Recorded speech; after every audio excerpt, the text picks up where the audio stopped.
दर्शक बंधु पूर्व जन्म रे आपण कौन थिले केउ जन्म केउ जोनि थिले जदि एही प्रश्न आपण कौनसी मनुष्य को पचारिबे एही प्रश्नर उत्तर नाही आसीबो।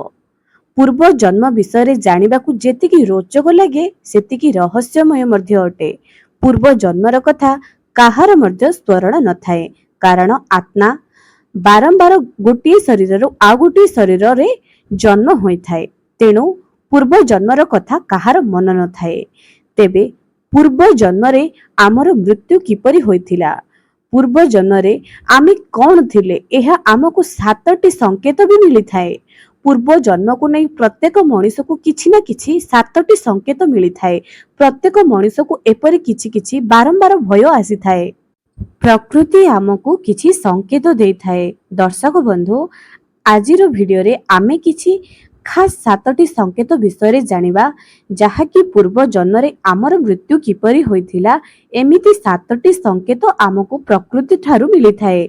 तेबे भिडियोर शेष पर्यंत आपण माने स्थिर भावरे देखंतो एवं भिडियो को बुझिबा पई चेष्टा करंतो।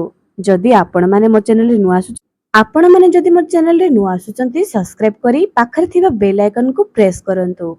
भिडियो को लाइक करबा पई जमा भी भूलंतो नाही। दर्शक बंधु जदि गोटे व्यक्तिंकर मृत्यु हो जाय थाए, पितृ पक्षरे तांकर श्राद्ध करा जाय थाए, 13 दिनर क्रियाकर्म सब करा जाय थाए एवं ए सब करिवा परे तांकर आत्मा मोक्ष प्राप्ति करिथाए बोली अनुमान करा जाय एवं यह शास्त्रीय प्रमाण मध्य अटे। जेतेबेले एही सब क्रियाकर्म करि जाय सेही आत्मा पुणी थरे आउ गोटे जन्म रे जन्म नै थांती एवं कुहा जाय जे सेही आत्मा जेउ शरीर रे भी जन्म नै थाए, जेउ जोनि रे भी जन्म नै थाए, सेही छोट बेଳ समय से एपरि किछि पूर्व जन्मर किछि काम करि थांती, किछि कथा कहि देइ थांती, जहा कि पूर्व जन्म सहित जड़ित होई करि थाए।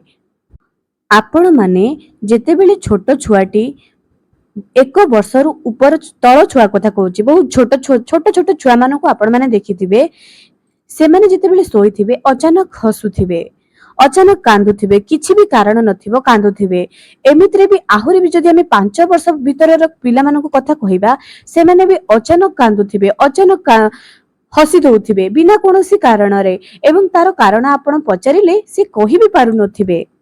जदि गोटी नुआ सहर को भी आमे जाउचे, तेबे सेही नुआ सहर जेमिति कि आमको बहुत आपणरे लागुथिबो। जदि आमे गोटी नुआ घर को जाउचे, सेही घर बा सेही आखपाख पड़ोसी सहित एमिति लागुथाए कि से आम पई नुआ नुह, बहुत आगरु आमे सेमानको देखिजे, सेमानको पाखकु जाउचे, सेमानको सहित मिसिजे।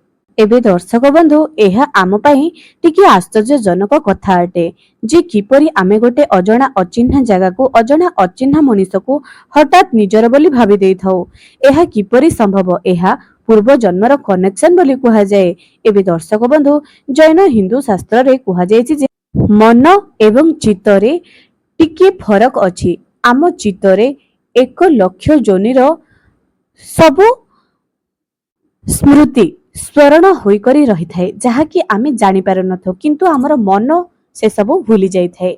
आम चित्त आम माइंड रे हमर जहा कि कहा जाए कि मस्तिष्क रे से सब अछि, किंतु आम मन रे नाही। मन आ विवेक जेमिति अलग अलग सेमिति चित्त एवं मन मध्य अलग अलग अटे। आम चित्त रे 1 लाख जोनिर स्मृति लुचि करी रहिछि। जदि पूर्व जन्म रे आपणकर मृत्यु कोनोसी स्वाभाविक घटना द्वारा होई नाही, तेबे एही जन्म रे आपणक मन रे सबु बेले छोटिया छोटिया कथा को नहीं मृत्यु को नहीं आपण भयभीत करिवे। आपणकर मृत्यु सामना रे न आसिले मध्य वर्तमान न हेले मध्य छोटिया छोटिया जिंस को नहीं करी एवं मृत्यु को नहीं करी हेबा न हेबा दुर्घटना घटाण को नहीं करी सबु बेले आपणक मन रे भय आशंका लुचि रहिथिबो। किंतु एमिति समस्तक मन रे होई नथिबो, समस्ते एपरि भाबु नथिबे। जदि कोनोसी व्यक्ति एही जन्म रे अधिक पूजा पाठ करुचे, एहा तार पूर्व जन्मर कनेक्शन बोली कुहा जाए। पूर्व जन्म रे से धार्मिक निश्चय थिला एवं अधा अधूरा तार भजन कीर्तन को रखि देइथिला। तेणु एही जन्म रे से सब पूरा करिवार ताको गोटे सुजोग मिलिचे। ଯଦି ଆପଣ ପୂର୍ବ ଜନ୍ମରେ ଶିବ ଭକ୍ତ ଥିଲେ ଏବଂ ଶିବଙ୍କୁ ପାଇବା ପାଇଁ ବହୁତ ଇଚ୍ଛା ବା ପ୍ରୟାସ କରିଥିଲେ, ତାହା ବିଫଳ ହୋଇଥିଲା ବା ଆପଣ ପାଇପାରି ନଥିଲେ, ଏହି ଜନ୍ମରେ ବି ଆପଣଙ୍କର ଲକ୍ଷ୍ୟ ସେହି ଗୋଟିଏ ହିଁ ହେବ ଯେ ଆପଣ ବି ଏହି ଜନ୍ମରେ ଶିବ ଭକ୍ତ ହିଁ ହେବେ ଏବଂ ଆପଣଙ୍କୁ ବି ଶିବଙ୍କୁ ପାଇବା ପାଇଁ, ଶିବଙ୍କର ଭକ୍ତି ଉପାସନା କରିବା ପାଇଁ ଆପଣଙ୍କୁ ବହୁତ ପସନ୍ଦ ଲାଗିବ। ଯଦି ଆପଣ ଗୋଟିଏ ବଡ଼ ମଣିଷ ହେଲା ପରେ ମଧ୍ୟ ଆପଣଙ୍କୁ ପର୍ବତ, ନଦୀ, ଗଭୀର ଜଳ, ସମୁଦ୍ର ଏବଂ ଅନ୍ଧାରକୁ ଡର ଲାଗେ, ତେବେ ଜାଣି ରଖନ୍ତୁ ଯେ ଆପଣଙ୍କର ମୃତ୍ୟୁ ସେହି ସ୍ଥାନମାନଙ୍କ ଭିତରେ ହିଁ କିଛି ଦୁର୍ଘଟଣା ଘଟଣାରେ ହେଇଥିଲା ପୂର୍ବ ଜନ୍ମରେ। ସେଥିପାଇଁ ସେହି ଭୟ ଏବେ ବି ଆପଣଙ୍କ ମନରେ ଲୁଚି ରହୁଛି, କିନ୍ତୁ ସମସ୍ତଙ୍କ ମନରେ ସେହିପରି ଭୟ ନଥାଏ। କିଛି ନିଶ୍ଚିତ ସଂକେତ ହିଁ ପୂର୍ବ ଜନ୍ମ ସହିତ କନେକ୍ସନ ହୋଇକରି ଏହି ଜନ୍ମରେ ଆମକୁ ଭୟଭୀତ କରୁଥାଏ। ଆମକୁ ବେଳେ ବେଳେ ଏପରି ଲାଗିଥାଏ ଯେ ଆମେ ଗୋଟିଏ ନିର୍ଦ୍ଦିଷ୍ଟ ବ୍ୟକ୍ତିଙ୍କ ସହିତ ଆଗରୁ ତ ଦେଖିନଥିଲୁ, ତାଙ୍କୁ କିପରି ଆମକୁ ଦେଖିଲା ଦେଖିଲା ପରି ଲାଗୁଛି। ଆପଣଙ୍କ ସହିତ ବି ଏମିତି ଘଟୁଥିବ। କିଛି ଲୋକଙ୍କୁ ଆପଣ ଜମା ବି ଦେଖିନଥିବେ, କିନ୍ତୁ ଆପଣଙ୍କୁ ଦେଖିଲା ଦେଖିଲା ପରି ଲାଗୁଥିବ।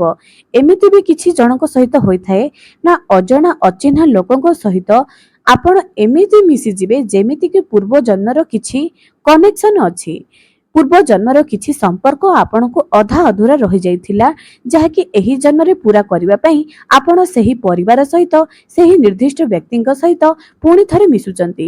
ଯେମିତି ଉଦାହରଣରେ ଦେଖିବାକୁ ଗଲେ, ଆପଣ ଗୋଟିଏ ନୂଆ ଜାଗାକୁ ଯାଉଛନ୍ତି, ସେହି ନୂଆ ଜାଗାର ଏମିତି ଏକ ପରିବାରଙ୍କ ସହିତ ଆପଣ ଏମିତି ଆଟାଚ ହୋଇଯାଉଛନ୍ତି ଯେ ଆପଣଙ୍କୁ ଲାଗୁଛି ଏହା ନିଶ୍ଚିତ ପୂର୍ବ ଜନ୍ମର କନେକ୍ସନ ଅଟେ। ଏମିତିରେ ଛୋଟ ଛୁଆ ସମସ୍ତଙ୍କ ପାଖକୁ ଯାଇନଥାନ୍ତି, କିନ୍ତୁ ନିର୍ଦ୍ଦିଷ୍ଟ ଗୋଟିଏ ବ୍ୟକ୍ତି ବା ଗୋଟିଏ ପରିବାର ସହିତ ଯଦି ବହୁତ ଆଟାଚ ହୋଇ ରହିଥାଏ, ତେବେ ଜାଣି ରଖନ୍ତୁ ଯେ କିଛି ନା କିଛି ପୂର୍ବଜନ୍ମର କନେକ୍ସନ ସେହି ପରିବାର ସହିତ ଅଛି, ଯାହାକି ଅଧା ଅଧୁରା ସମ୍ପର୍କକୁ ସେ ପୂରା କରିବା ପାଇଁ, ଅଧା ଅଧୁରା ସ୍ନେହକୁ ସେ ପୂରା କରିବା ପାଇଁ ପୁଣି ଥରେ ଆସୁଛି। ବେଳେ ବେଳେ ଏପରି ହୋଇଥାଏ, ଆପଣ କୌଣସି ନୂଆ ଗାଁ, ନୂଆ ସହର, ନୂଆ ରାସ୍ତା ଏସବୁକୁ ଯାଉଥିବେ, ଆପଣଙ୍କୁ ଏମିତି ଲାଗୁଥିବ ଯେ ସେହି ଜାଗା ଆପଣ କେବେ ଆଗରୁ ଦେଖିଛନ୍ତି, ସେହି ରାସ୍ତା ଦେଇ ଆପଣ ଆଗରୁ କେବେ ଯାଇଛନ୍ତି, ଏମିତି ଆପଣଙ୍କୁ ବାରମ୍ବାର ଅନୁଭବ ହେଉଥିବ। ତେବେ ଜାଣି ରଖନ୍ତୁ ଯେ ନିଶ୍ଚୟ ସେହି ରାସ୍ତା, ସେହି ସହର ସହିତ ଆପଣଙ୍କର ପୂର୍ବ ଜନ୍ମର କିଛି ନା କିଛି କନେକ୍ସନ ତ ନିଶ୍ଚୟ ଅଛି। ଏମିତିରେ ସ୍ୱପ୍ନରେ ଆପଣ ମଧ୍ୟ ଅଲଗା ଅଲଗା ଜାଗାର ସ୍ୱପ୍ନ ଦେଖିଥାନ୍ତି, ଅଲଗା ଅଲଗା ରାସ୍ତା, ଅଲଗା ଅଲଗା ଜିନିଷର ସ୍ୱପ୍ନ ଦେଖିଥାନ୍ତି, ଯାହାକି ଆପଣଙ୍କର ବାସ୍ତବିକ ଜୀବନ ଠାରୁ ବହୁତ ଦୂର ଅଟେ। ଆପଣ କେବେ ସେହି ଜାଗାକୁ ଯାଇ ହିଁ ନାହାନ୍ତି, କିନ୍ତୁ ସେମିତି ସ୍ୱପ୍ନ ଆପଣ ଦେଖୁଛନ୍ତି। ଦର୍ଶକ ବନ୍ଧୁ, ଏମିତି ସ୍ୱପ୍ନ ବେଳେ ବେଳେ ଆମକୁ ଭାରି ଲାଗିଥାଏ। ସକାଳୁ ଉଠିବା ମାତ୍ରେ ଆମେ ଏହି ସବୁ ସ୍ୱପ୍ନକୁ ଭୁଲି ଯାଉଥାଉ। ଏମିତି ବେଳେ ବେଳେ ଏମିତି ବି ହୋଇଥାଏ ଯେ ଏହି ସ୍ୱପ୍ନ ଆମକୁ ବହୁତ ସାରା ସଂକେତ ଦେଇଥାଏ, କିନ୍ତୁ ଆମେ ଜାଣିବା ପାଇଁ ଚେଷ୍ଟା କରିନଥାଉ। ପୂର୍ବ ଜନ୍ମର କଥା ମନେ ପକାଇବା ଏତେ ସହଜ ନୁହଁ, କିନ୍ତୁ କଷ୍ଟ ମଧ୍ୟ ନୁହଁ। କିନ୍ତୁ ପୂର୍ବ ଜନ୍ମର କଥାକୁ ଆମେ ମନେ ପକାଇଲେ ଆମକୁ ଭୟଭୀତ ମଧ୍ୟ ଲାଗେ। ତେଣୁ ଏହା ଏକ ସାଧାରଣ ମଣିଷ ପାଇଁ ସହଜ କଥା ନୁହଁ। ଋଷି ମୁନି ଦେବର୍ଷି ମାନେ ଏହି ସବୁ ଜିନିଷକୁ ଜାଣି ପାରୁଥିଲେ। ଆମେ ଏକ ସାଧାରଣ ମଣିଷ, ପୂର୍ବ ଜନ୍ମର କଥା ଆମର କିପରି ସ୍ମରଣ ରହିବ? ହଁ, କିନ୍ତୁ କିଛି କନେକ୍ସନରୁ ଆପଣ ମାନେ ଜାଣିପାରିବେ ଯେ ନିଶ୍ଚୟ ପୂର୍ବ ଜନ୍ମର ଆପଣଙ୍କ ସହିତ କିଛି ନା କିଛି ସମ୍ପର୍କ ତ ଏହି ଜନ୍ମରେ ନିଶ୍ଚୟ ଅଛି। ଦର୍ଶକ ବନ୍ଧୁ, ଆଜିର ଭିଡ଼ିଓଟି ଯଦି ଆପଣଙ୍କୁ ଭଲ ଲାଗୁଛି, ଲାଇକ୍ କରନ୍ତୁ ଏବଂ ବହୁ ମାତ୍ରାରେ ଅନ୍ୟମାନଙ୍କ ପାଖକୁ ସେୟାର ବି କରନ୍ତୁ।